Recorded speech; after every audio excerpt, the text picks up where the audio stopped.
Hi, I recently went to Harbor Freight and purchased the Predator 3500 inverter generator that they have.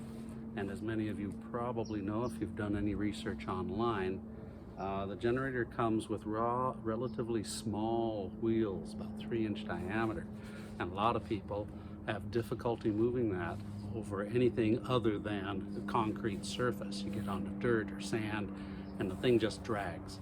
So before I even use it, because I just took it out of the box, I went online and I found a company that sells a third-party wheel kit for this generator, specifically for this generator. And so I picked that up. It's called AutoWorks Company, and it comes with the 4 new wheels, which are the solid type, the non-flat. They're not pneumatic, so never have to worry about losing air in them. And what I liked best about it is it came with the axle extenders. These are beautifully machined components, pre-drilled with set screw locations there. So we've got 4 of those, and they even give you another beautifully machined piece to install to keep the brake, the wheel brake that's on one of the wheels on the Predator, to be able to still use that. So this is what swayed me to buy it from that particular company. I went around to Home Depot and I looked for individual components to see if I could just add the wheels on, building my own parts out of it.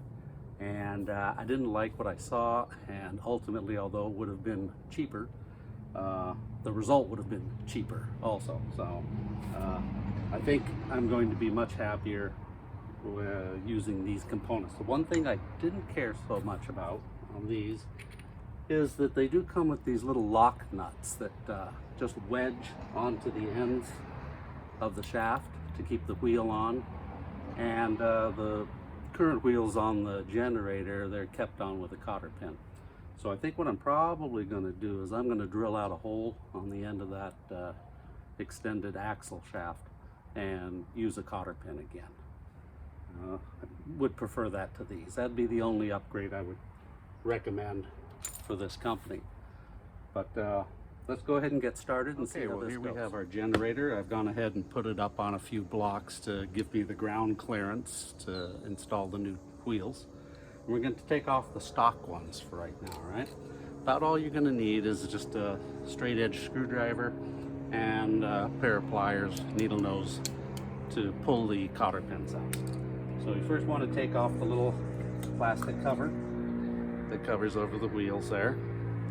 Put that to the side.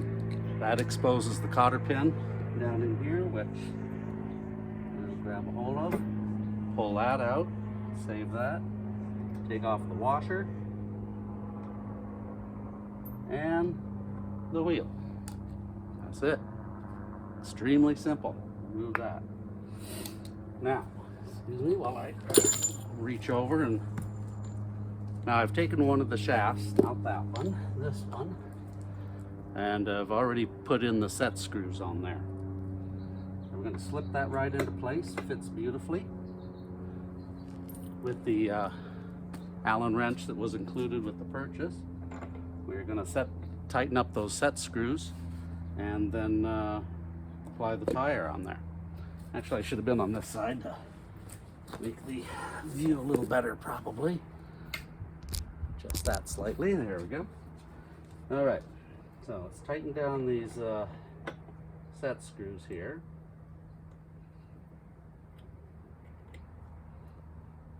There we go. Snug them up. Okay. Now, if I wasn't going to drill those out,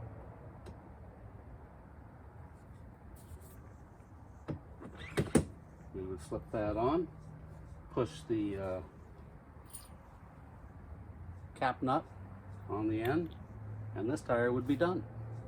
But as it is, I'm going to take and make a mark on there and we're going to drill for a cotter. All right, so we've taken the pre-machined axle extenders and drilled a 5/32 hole through the end of it for our cotter pin to fit into, like so.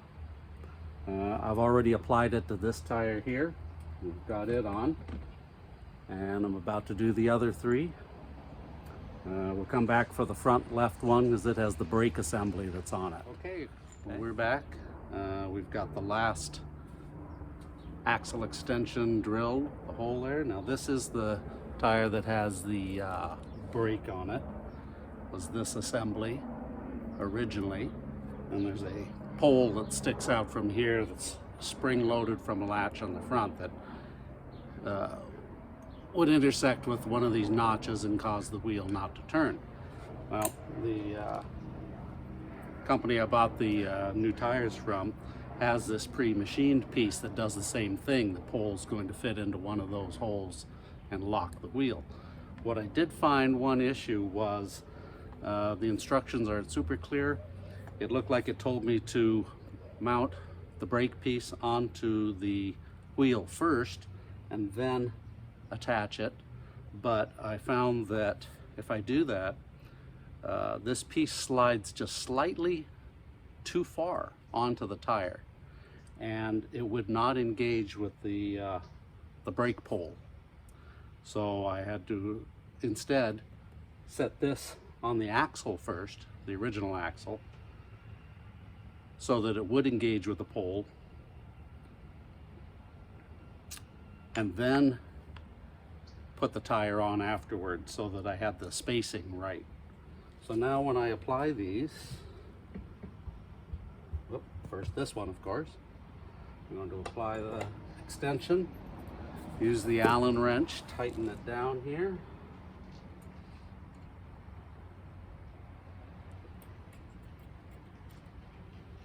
Okay, there, good tight. Now we're going to take this piece and just slide it right over top, like so. Almost so. There we go.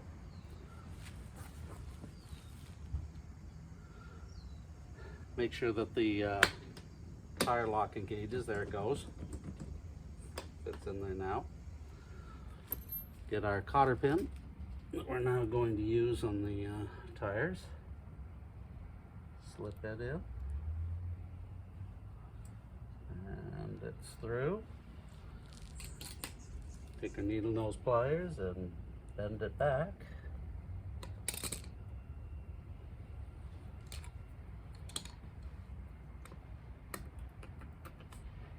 Get our finger out of there.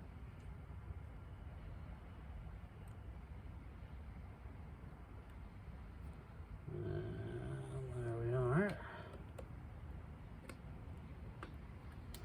Okay, we are finished. Double check the lock.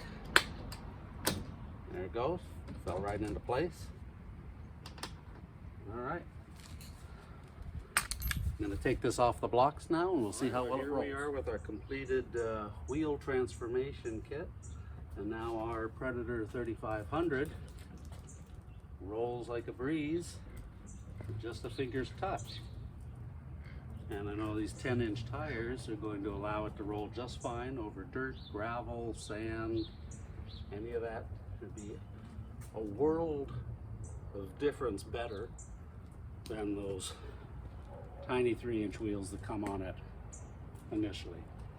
So I heartily recommend these. It was a simple installation. Would have been even quicker if I just used the caps instead of pre-drilling for the cotter pins. But that's what took more time than anything. So anyway, we're all done now, and I can't wait to take this baby out and use it. Thanks for watching.